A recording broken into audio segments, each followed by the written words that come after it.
नमो तस्सा भगवतो अरहतो सम्मा सम्बुद्धस्सा। वहाँ अरहत सम्यक सम्बुद्धलाई मेरो सादर वन्दना नमस्कार छ। त्यसपछि आज 2078 साल असार 18 गते असार कृष्ण अष्टमीको दिनमा दिनदिनै झैं यस ध्यान भावना उपदेश कार्यक्रममा सहभागी भइरहनुभएका तपाईहरू सबै उपासक उपासिकाहरूलाई म भिक्षु प्रिय रत्न भन्तेको तर्फबाट हार्दिक मङ्गलमय शुभकामना व्यक्त गर्न चाहन्छु। त्यसैगरी अब हामीले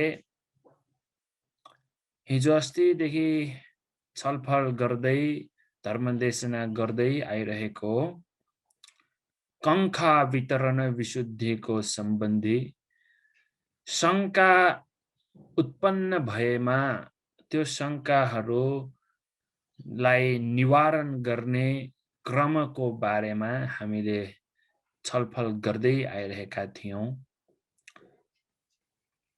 शंका भन्नाले केमा शंका हो त भन्दाखेरि यो दृष्टि अथवा आत्म म मेरो म पहिला थिएँ र थिएन र पछि हुन्छु र हुन्न र के प्रकारले हुन्छ अहिले पनि म छु र इत्यादि रूपमा यो नाम रूपहरूको बारे राम्ररी नबुझेको कारणले गर्दाखेरि आत्म सम्बन्धी भएको यो शंकालाई नै कंखा वितरण भनेर भनिएको हो।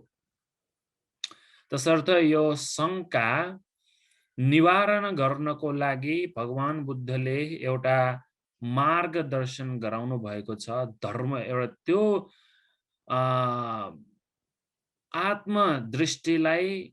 आत्मदृष्टि बारे बुझ्नको लागि आत्मदृष्टिलाई निवारण गर्नको लागि भगवान बुद्धले एउटा धर्म देशना गर्नु भएको छ। त्यो धर्म हो पटिच्च समुप्पाद भन्ने धर्म। अब यो प्रतिच्च समुत्पाद धर्मको बारे व्याख्या गर्दै आउँदाखेरि मैले हिजोसम्म अविद्यापच्चय संखारा संखारापच्चय विज्ञान विज्ञानपच्चय नाम रूप पच्चय सलायतन सलायतन पच्चय फस्स पच्चय वेदना वेदना पच्चय तन्हा तन्हा पच्चय उपादान यतिसम्म मैले सक्नेसम्म तपाईहरुलाई बुझाउन प्रयास गरे। कतिपय अवस्थाहरुमा त एउटै धर्मकारना 2 दिनसम्म पनि मैले बुझाउन प्रयास गरेको थिएँ। किनकि यो प्रतिच्च समुत्पाद धर्म भनेको भगवान बुद्धले आनन्द भन्ते जस्तो सोतापन्न मार्गमा प्राप्त सोतापन्न ज्ञान प्राप्त गरिसक्नु भएका उहाँलाई पनि भन्नुभएको थियो। आनन्द भन्तेलाई पनि भन्नुभएको थियो भगवान बुद्धले, हेर आनन्द, यो प्रतिच्च समुत्पाद भन्ने धर्म चान्चुने धर्म होइन, धेरै गम्भीरको धर्म हो भनेर भन्दै भगवान बुद्धले धर्म देशना गर्नुभएको थियो महानिदान सूत्रमा पनि।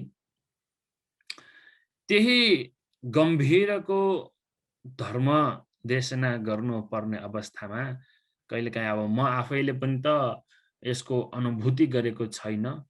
तसर्थ अलिअलि अनुभूति गरेको छु हैन, नभएको पनि हैन, अलिअलि अनुभूति गरेको छु। तसर्थ त्यो अनुभूति गरेको चीजहरुलाई बताउन बुझाउन सजिलो छ भने अनुभव नगरेको ग्रन्थहरुको आधारमा पनि धर्मदेशना गर्नु परिरहेको अवस्था छ। तसर्थ मैले हिजोसम्म तन्हा पच्चय उपादान भन्नेसम्म रोकेको थिएँ भने आजबाट यो प्रतिच्च समुत्पाद सकिन्छ होला सायद। हिजो हामीले कुरा गरेका थियौं तन्हा पच्चय उपादान, तृष्णाको कारणले गर्दाखेरि 4 प्रकारका उपादानहरू बनिने हुन्छ। कामुपादान, दिठ्ठ्युपादान, शीलबतुपादान, अत्तवादुपदान भनेर चारवटा उपादानहरू अथवा तृष्णाको कारणले गर्दाखेरि कडा रूपले अति रूपले आसक्त हुनुलाई नै उपादान भनिन्छ भने काम उपादान, दिठ्ठ्य उपादान, शीलबद्ध उपादान र अत्तवाद उपादान भनेर चारवटा उपादानहरू मैले हिजो तपाईहरुलाई भनिसकेको थिएँ भने अब यही चारवटा उपादानहरूको कारण भव अथवा हुनु भन्ने चीज आउँछ, बनिन्छ भनेर चाहिँ नि भनेको। मैले यो यसको बारेमा चाहिँ नि खासै यसको बारेमा त हैन, तर यो जस्तै व्याख्या चाहिँ मैले पहिला पनि गरिसकेँ हैन। कुन चाहिँ अवस्थामा भन्दाखेरि अविद्या पश्चात संखारा भन्ने अवस्थामा यो जस्तै व्याख्या मैले गरिसकेँ। के हो त कामोपादान भनेको काममा उपादान हुनु। काममा भन्नाले आँखा, नाक, कान, मुख, शरीर र मन भन्ने यी पञ्च आयतनहरूमा स्पर्श भएका आरम्भणहरूको कारण गर्दाखेरि जुन वेदना उत्पन्न हुन्छ, सुख वेदना अथवा दुःख वेदना, त्यो सुख वेदना उत्पन्न भएमा त्यो सुख फेरि फेरि चाहिने, मलाई नै चाहिने भनेर जुन जतिसम्म त्यो चेतनाहरूको उत्पन्न भइसकेको हुन्छ, त्यो चेतनाहरूको उत्पन्न हुने बित्तिकै त्यहाँनिर कर्महरू बनिसक्यो। त्यो कर्मको अनुसार भाव एउटा बनिसक्यो है। त्यो कर्मको अनुसार भाव एउटा बनिसक्यो। त्यो कर्म बन्नु भनेको नै एउटा भावको लागि चाहिँ नि अवश्य हुने प्रत्ययहरू बनिसक्यो, मिलिसक्यो। अब एउटा भाव हुनु, कोही हुनु हैन। हुनु भनेको व्यक्ति हुनु वा मनुष्य प्राणी हुनु वा सत्व प्राणी, अरु जनावर प्राणी हुनु हैन। त्यसरी केही हुनुको लागि चाहिँ नि जुन चाहिने प्रत्यय हो त्यो बनाइसक्यो कर्मको कारणले गर्दाखेरि, तृष्णाको कारणले गर्दाखेरि। तृष्णाले उपादान भयो, उपादान भइसकेपछि मलाई चाहिन्छ भनेर भनिसकेपछि त्यो मलाई चाहिन्छ, यो जाति, यो संसार, यो जिन्दगी मलाई चाहिन्छ इत्यादि रूपमा भनिसकेपछि त्यो लिनको लागि, बुझ्नुभयो? अब सम्पत्तिहरू हैन, सम्पत्ति, जग्गा जमिन, धन सम्पत्तिहरू मलाई चाहिन्छ भनेर लिइसकेपछि, मेरो बनाइसकेपछि हैन, अब जग्गा जमिन भए लेखेर हैन, आफ्नो नाममा चाहिँ नि लेखेर मेरो गरिसकेको हुन्छ। फलाना व्यक्तिको, यो नामको व्यक्तिको गरिसकेको हुन्छ।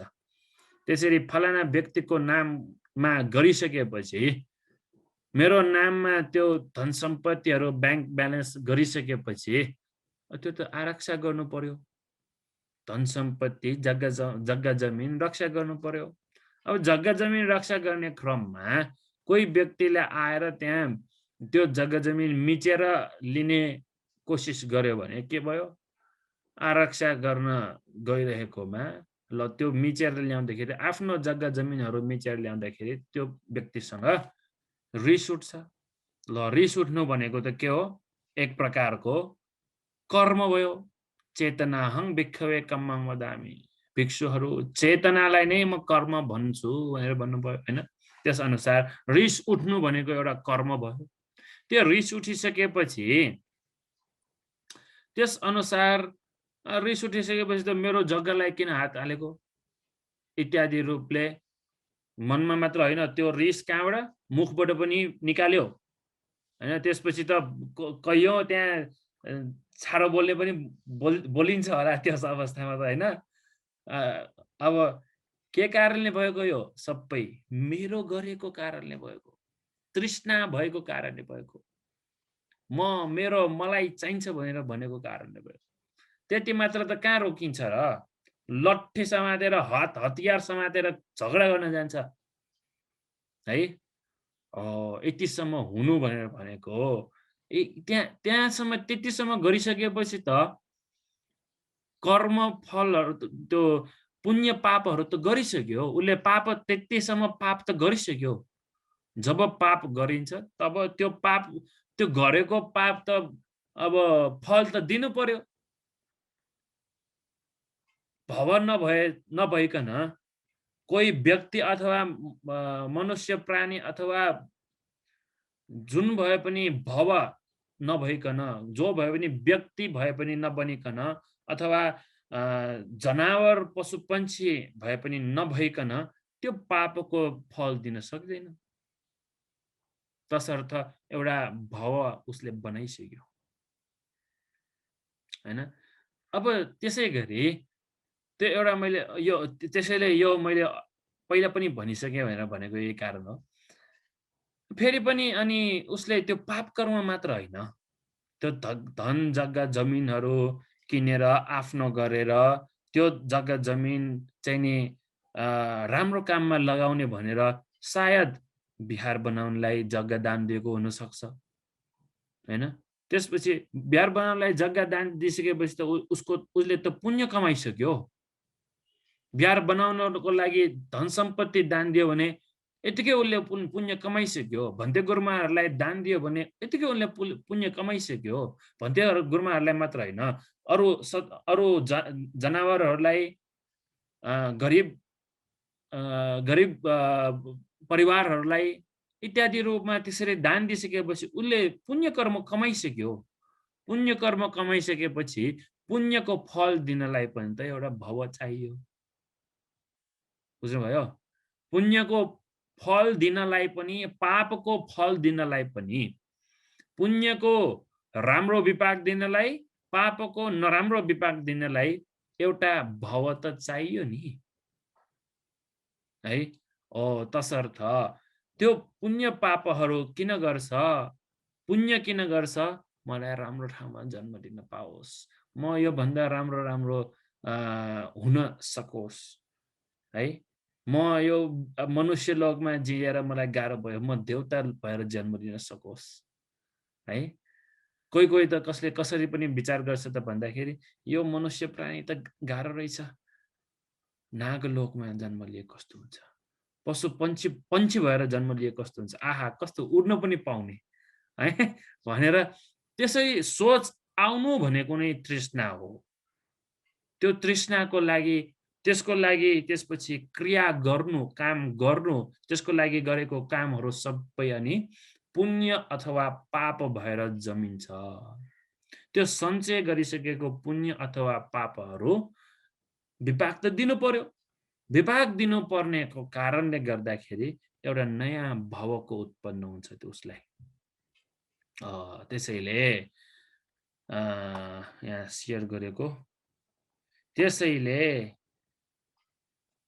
उपादान पच्चया भवो भनेर भयो। है? उपादान पच्चया भवो भनेर भएको त्यसै कारणले। अब जब त्यो कुनै एउटा भव उत्पन्न हुने भव त्यहाँ आइसक्यो भने त्यो भव हुनु, है, बिकमिङ भनेर इङ्ग्लिसमा भनिन्छ होइन। जब त्यो बिकमिङ अथवा हुनु भनेको चाहिँ नि निस्किसक्यो भने तब त कोही व्यक्ति, कोही सत्व प्राणी, कोही पशु पक्षी हुनु, प्रेत भव हुनुमा चाहिँ नि त्यो हुनु भन्ने चिज निस्किसकेपछि त्यहाँ हुनु त परिहाल्यो। त्यहाँ हुनको लागि, त्यो ठाउँमा हुनको लागि त जन्म लिनु पर्यो। बुझ्नुभयो है? तृष्णाको कारणले गर्दाखेरि मलाई भनेर समात्यो। त्यो समातेको कारणले गर्दाखेरि उसले त्यो समातेको चिजलाई रक्षा, आरक्षा, सुरक्षा गर्नु पर्यो। त्यो सुरक्षा गर्नको निम्ति उसले पाप कर्महरू गर्न थाल्यो। त्यो सुरक्षा गर्नको निम्ति अथवा फेरि अर्को भव उत्पत्ति राम्रो होस् भन्ने विचारले उसले पुण्य कर्महरू गर्न थाल्यो। तसर्थ उसलाई पुण्य र पाप गरिसकेपछि एउटा भवको उत्पन्न भयो। हुनु, को उत्पन्न भयो। त्यो हुनु भइसकेपछि कोही व्यक्ति, पुद्गल, प्राणी, सत्व प्राणी हुनु भइसकेपछि त्यो हुनको लागि त जन्म लिनु पर्यो। जन्म नलिकन हुँदैन। कोही पनि व्यक्ति, पुद्गल, प्राणीहरू जन्म नलिकन हुनु भनेको त हुँदैन। तसर्थ जन्म लिनु पर्यो। त्यसैले भव पच्चया जाति भयो। अब जन्म लिइसकेपछि, जन्म लिनु भनेको नै प्रतिसन्धिबाट जन्म लिनु नै भयो फेरि है। फेरि त्यसपछि जाति पच्चया जरा मरणं शोक परिदेव दुःख दोमनस्सुपायासा सम्भवन्ति।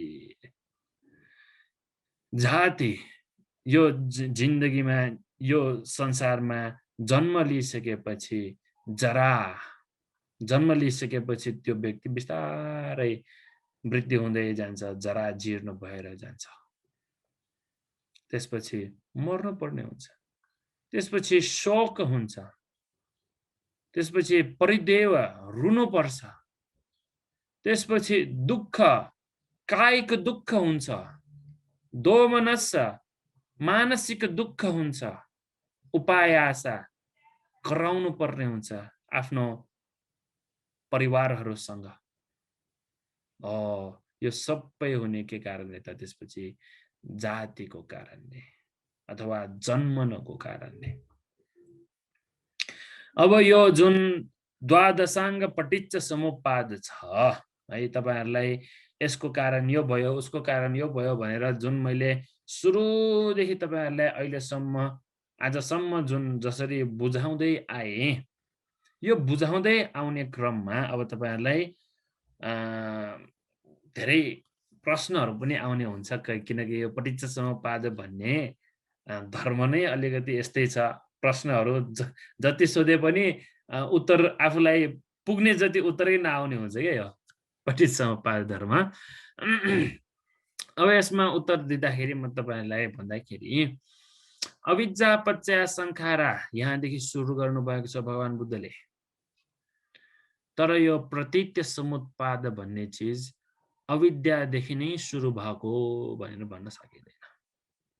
भगवान बुद्धले यो एउटा मौलिक हेतु अथवा प्रधान कारण भएको कारणले गर्दाखेरि, मूल कारण भएको कारणले गर्दाखेरि अविद्या अथवा अज्ञानी हुनु अथवा मूर्खता भनेको एउटा मूल कारण भएको कारणले गर्दाखेरि यो अविद्या भन्ने चीज पहिला फर्स्टमा राख्नुभयो भने, तर अविद्याको लागि पनि कारण छ नभएको होइन। अविद्याको लागि के कारण हो? संखारा। अविद्या पच्चय संखारा, संखारा पच्चय फेरि अविद्या हुन जान्छ। मूर्खताको कारणले गर्दाखेरि संस्कार बढाउने हुन्छ, त्यही संस्कार फेरि बढाइराखिन्छ, फेरि मूर्खता नै बढाइरहेको हुन्छ फेरि। अब यो जुन प्रतीत्य समुत्पाद छ यो एउटा सर्कल हो के, चक्र हो। यो एउटा सिधा यसरी लाइन धर्सो तान्ने लाइन होइन। यो एउटा धर्सो तानिएको लाइन होइन, यो चाहिँ नि गोलो चीज हो के, यस्तो गोलो चीज हो। यो एउटा प्रतीत्य समुत्पाद भनेको गोल हो, यो सिधा धर्सो तान्ने धर्स होइन। यहाँ अविद्यादेखि सुरु भएर यहाँ दुःख दोमन सुपायासा सम्भवन्ति त्यहाँसम्म सकिने चीज होइन यो है, गोलो चीज हो। अविद्याको कारणले गर्दाखेरि संस्कार बन्यो, संस्कारको कारणले गर्दाखेरि नाम विज्ञान बन्यो, विज्ञानको कारणले गर्दाखेरि नाम रूप बन्यो। अब यसरी चाहिँ नि फेरि अविद्याको कारणले गर्दा संस्कार बन्यो। त्यो संस्कार बन्नको लागि अविद्या मात्र हेतु भएको हो होइन। बुझ्नुस्, यो चाहिँ नि तपाईहरुले जब अनुभव गर्नुहुन्छ है, जब तपाईहरुले अनुभव रूपी ज्ञान प्राप्त गर्न सक्नुहुन्छ है, अनुभवबाट नै ज्ञान प्राप्त गर्नु हुँदाखेरि तपाईहरुले यसको बारे थाहा हुन्छ कि संस्कार बढाउनु भनेको एउटा अविद्याको कारण मात्र होइन रहेछ, तृष्णाको कारणले पनि हुन सक्छ संस्कार बढ्ने। यसरी बुझ्न सक्नुपर्छ। अब यसमा चाहिँ नि मैले फेरि तपाईहरुलाई अविद्यापच्या संखारा संखारापच्या विज्ञानं विज्ञानपच्या नामरूपं नामरूपपच्या सलायतन सलायतनपच्या भस्सो यतिसम्म है। अविद्या संखारा विज्ञान नामरूप सलायतन फस्स यो 6 वटा सम्म चाहिँ नि एउटा काण्डमा राख्ने, त्यसपछि फस्सदेखि जातिसम्म फेरि अर्को काण्डमा राख्ने, दुईतिर विभाजन गर्ने। यो दुईतिर विभाजन गर्ने चाहिँ नि के कस्तो कस्तोरी दुईतिर विभाजन गर्ने हो त भन्दाखेरि अविद्यादेखि फस्ससम्म चाहिँ नि आइने अज्ञानताको कारणले गर्दाखेरि यति सबै हुन्छ। बुझ्नुहोस्, यो सबै अज्ञानताको कारणले गर्दाखेरि अविद्यादेखि संस्कार बढिन्छ, संस्कारको कारणले विज्ञान बढिन्छ, विज्ञानको कारण नामरूप बढिन्छ, नामरूपको कारण सलायतना बढिन्छ, सलायतनको कारण फस्स बनिन्छ। यति सबै हुने अज्ञानताको कारण।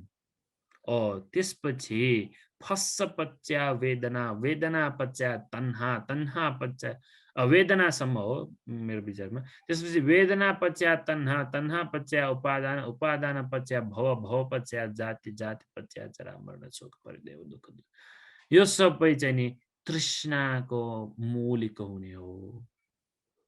अब तपाईलाई यो अविद्यादेखि सुरु गर्नुपर्छ भन्ने छैन प्रतीत्य समुत्पाद। भगवान बुद्धले धर्म देशना गर्नको लागि बुझाउनको लागि मात्र अविद्यादेखि सुरु गरेको हो। अविद्याको लागि पनि अविद्या अथवा मूर्खताको लागि पनि कारण छ, नभएको होइन। मूर्खताको लागि के कारण भयो? मूर्खताको लागि आफ्नो साथीभाइ, मूर्ख साथीभाइहरू नै सत्सङ्गत भयो भने मूर्खता हुन्छ। सत्सङ्गत राम्रो हुनु पर्यो मूर्खता नहुनको लागि।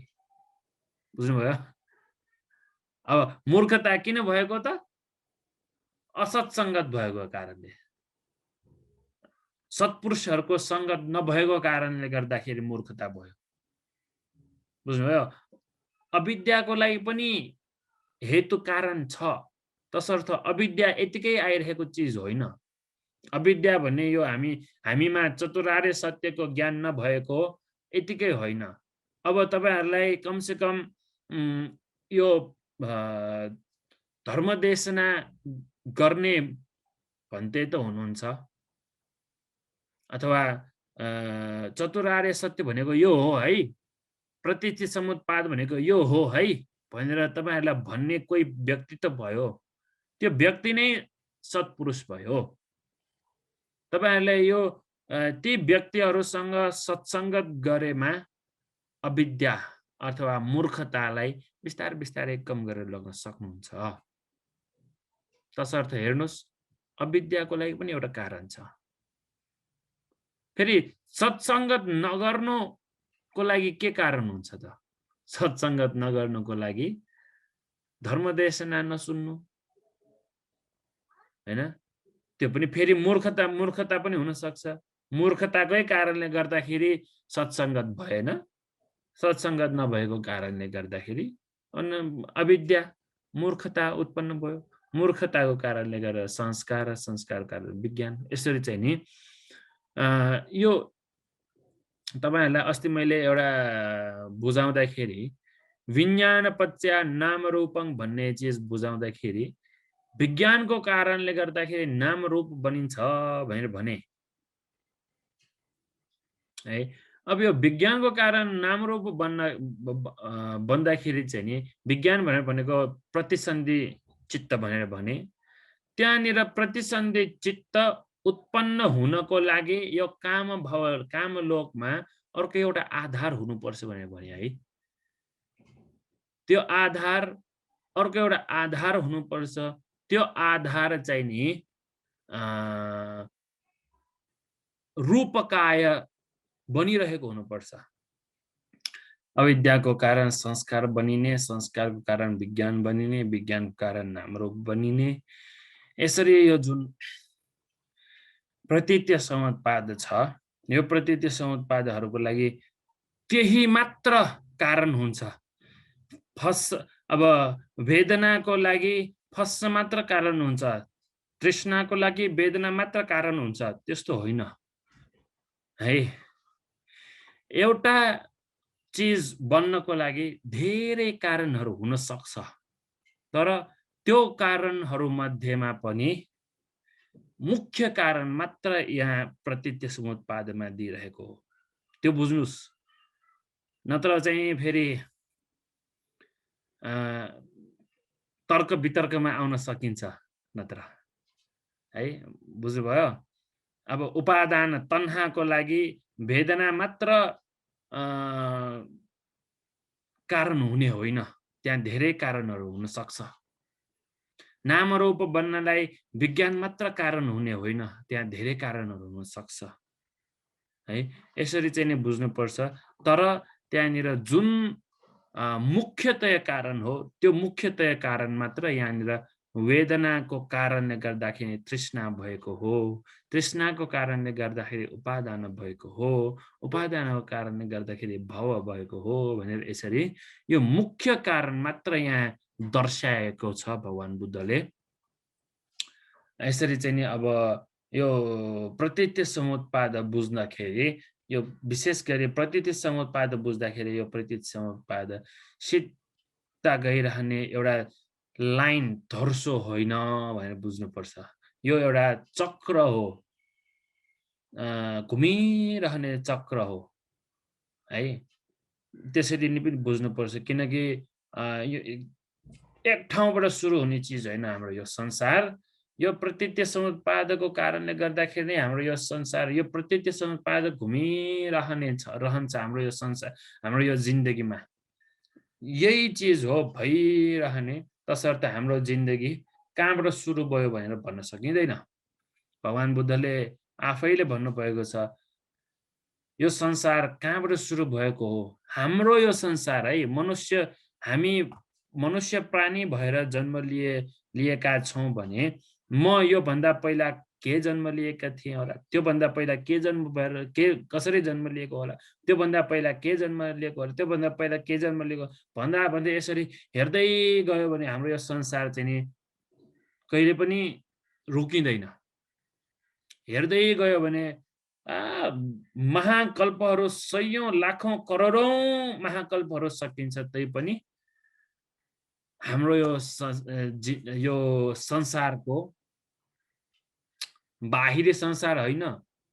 बाहिरी संसार भन्नाले, संसार भन्यो भने हामीलाई याद आउने नै के हो, हाम्रो यो लोक, यो संसार नै याद आउने, यो पृथ्वी नै याद आउँछ संसार भन्यो भने। संसार भनेको त्यो होइन, संसार भनेको यो आफ्नो शरीर नै संसार हो, आफै संसार हो, यही संसार हो। किन त यही संसार मरेपछि फेरि अर्कोमा जन्म लिन्छ, फेरि अर्कोमा जन्म लिन्छ, फेरि अर्कोमा जन्म लिन्छ। ओहो, त्यो हो संसार भनेको। यो पृथ्वी भनेको संसार होइन।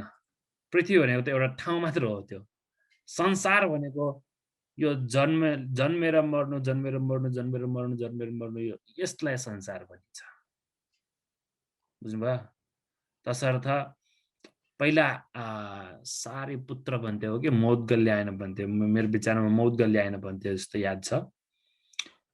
मौद्गल्यायन भन्थेले यो संसार कतिको लामो छ त भनेर भगवान मौद्गल्यायन भन्थेले आकाशमा गएर खोज्न गएको रे यो संसार कति लामो छ भनेर।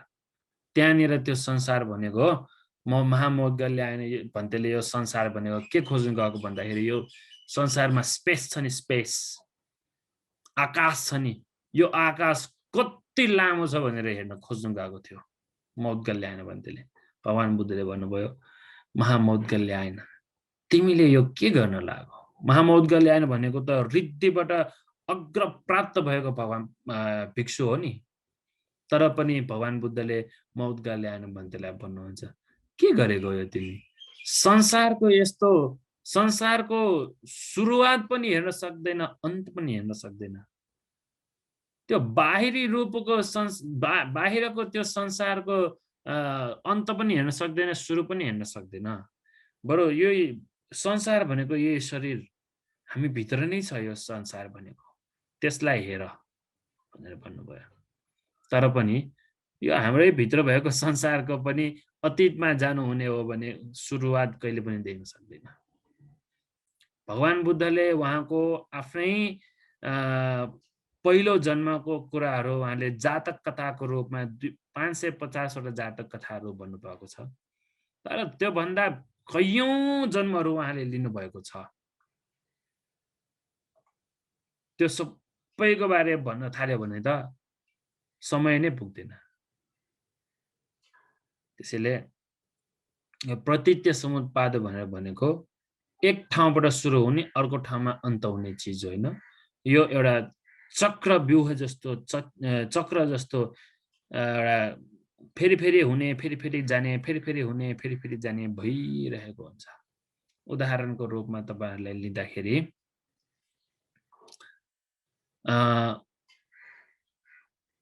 1 घण्टा अगाडि अथवा हिजो तपाईलाई केही गरी सुखको महसुस भएको थियो भने त्यो सुखको महसुस के कारणले भएको थियो, त्यही कारणले गर्दाखेरि अहिले पनि फेरि सुख भयो भने के भयो त? यो प्रतीत्य समुत्पाद फेरि पनि घुमिरहेको जस्तो हो। त्यो हिजो पनि भयो, आज पनि भयो, तर त्यही भएको होइन, अनित्य भइसक्यो। हिजो भएको चिज अनित्य भइसक्यो, आज पनि भयो, त्यो पनि अनित्य भयो। तर तृष्णाको कारणले गर्दाखेरि नै उपादान भयो, वेदनाको कारणले गर्दाखेरि नै तृष्णा भयो, तृष्णाको कारणले गर्दाखेरि नै उपादान भयो। यो चाहिँ नि घुमिरहेको हुन्छ। यसरी चाहिँ यो प्रतीत्य समुत्पाद भन्ने चिज घुमिरहेको हुन्छ। तसर्थ जो व्यक्तिले आत्म सम्बन्धी अथवा आफू हुनु सम्बन्धी यो नाम रूप सम्बन्धी शंका लिइरहेको छ भने त्यो शंका हटाउनको लागि यो प्रतीत्य समुत्पाद धर्मदेशना दिनुभएको हो। त्यो शंका चाहिँ कसरी यसले हटिन्छ त भन्दाखेरि यो आत्मा भन्ने चिज नितान्त रूपमा जहिले पनि हुन्छ भन्ने दृष्टिलाई चाहिँ नि हटाउनको लागि हेतुफलवादी धर्म देखाउनु भएको। यो कारणले गर्दाखेरि यो बनिन्छ, यो कारणले गर्दाखेरि यो बनिन्छ भनेर चाहिँ नि हेतुफलवादी धर्मलाई चाहिँ नि भगवान बुद्धले देखाउनु भएको थियो। तसर्थ चित्त चेतना पनि केही न केही हेतु कारणले गर्दाखेरि नै नयाँ चित्तको उत्पन्न हुन्छ भन्ने बुझ्नुपर्छ। यो नाम रूपहरू पनि अथवा यो शरीरहरू पनि केही न केही हेतुको कारणले गर्दाखेरि नै बनिन्छ भनेर चाहिँ बुझ्नुपर्छ। यसरी चाहिँ नि प्रतीत्य समुत्पाद धर्मदेशना भगवान बुद्धले देखाई यो शंकालाई चाहिँ नि के बारे शंका त? आत्मा बारे शंका, म आफू हुनु बारे शंका, आफू पहिले भएको बारे शंका, आफू पछि हुनुको बारे शंका, आफू म आत्मा हुनु बारेको शंका चाहिँ नि यसरी निवारण गर्नुपर्छ भनेर चाहिँ नि यो प्रतीत्य समुत्पाद धर्मदेशना गर्नुभएको थियो। ल त्यसो भए अब हुन त अब प्रतीत्य समुत्पाद अलिकति गम्भीरको चिज हो, बुझ्न पनि अलिक गाह्रै छ। तैपनि तपाईहरुले सुन्नुभयो, फेरि पनि सुन्नुस्। युट्युबमा पनि नेपाल बुद्धिस्ट एक्टिभिटिज युट्युबमा यो अपलोड हुनेछ।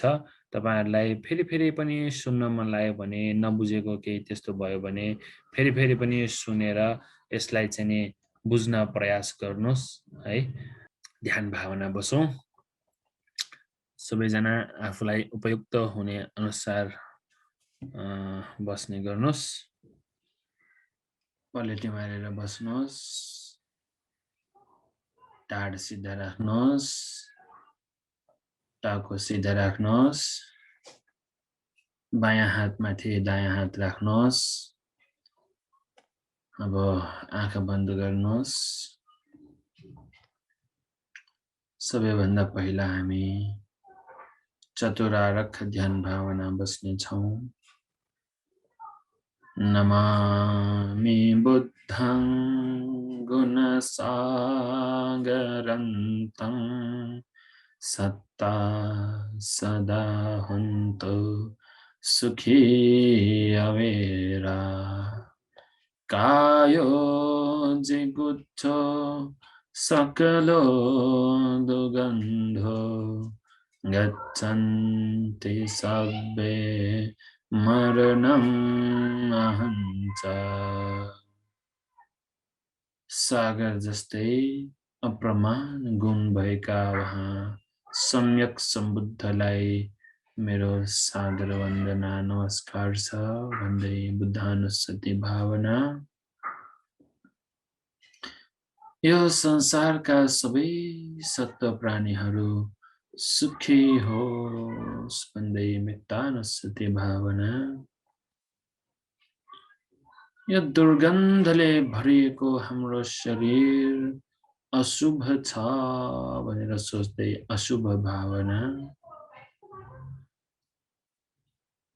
यस संसारका सबै सत्व प्राणीहरू मर्न भन्ने स्वभावमा जानु छ तसर्थ म पनि मरिजानेछु भनेर सोच्दै मरणानुස්සति भावना यसरी बुद्धानुස්සति मेत्तानुස්සति अशुभानुස්සति मरणानुස්සति भन्ने चारवटा अनुස්සति ध्यान भावनालाई चतुरार्क ध्यान भावना भनेर भनिन्छ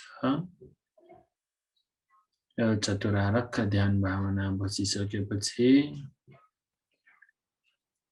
अब हामी एकछिनको लागि आफ्नो शरीरलाई राम्ररी हेर्नुस् आफ्नो शरीर कहीँ कतै तन्किएको छ दुखेको ठाउँ छ गाह्रो भएको ठाउँ छ कुप्रेको छ पहिला चेक गर्नुस् राम्ररी त्यस्तो कुप्रेको टाइट भएको तन्किएको कतै छ भने बिस्तारै मिलाउनुस् त्यसपछि बिस्तारै यो आफ्नो परिसर वरिपरि वातावरणलाई आफ्नो मनोमय ज्ञानले बुझ्ने प्रयास गर्नुस् बिस्तारै आफूसँग भएको वरिपरिको घरहरू वरिपरिको भित्ता परिसर हावाहरूलाई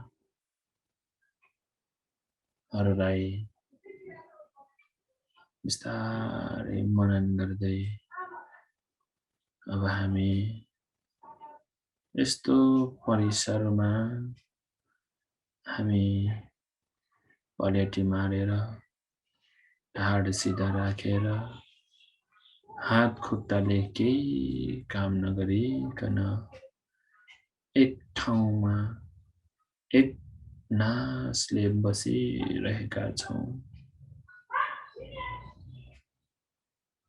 यसरी बसिरहँदा हाम्रो शरीरबाट केही काम भएको छैन यो शरीरमा भएको एउटै मात्र काम आनापाना आश्वास र प्रश्वास यो आश्वास र प्रश्वासमा राम्ररी ध्यान दिनुस् यो शरीरबाट अरु केही काम भइरहेको छैन एउटै मात्र काम आश्वास र प्रश्वास मात्र भइरहेको छ आश्वास गर्दा सास लिँदा सुरुदेखि अन्तसम्मको सासलाई महसुस गर्नुस् त्यसको अनित्यतालाई बुझ्ने प्रयास गर्नुस् उदय व्यय ज्ञानलाई बुझ्ने प्रयास गर्नुस् लिएको सास फेरि फेर्नुपर्छ। त्यो फेर्दाखेरि पनि सुरुदेखि अन्तसम्म हेर्ने प्रयास गर्नुहोस्।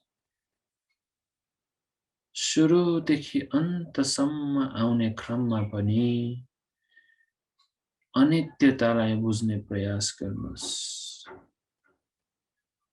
उदयव्यय धर्मतालाई बुझ्ने प्रयास गर्नुहोस्।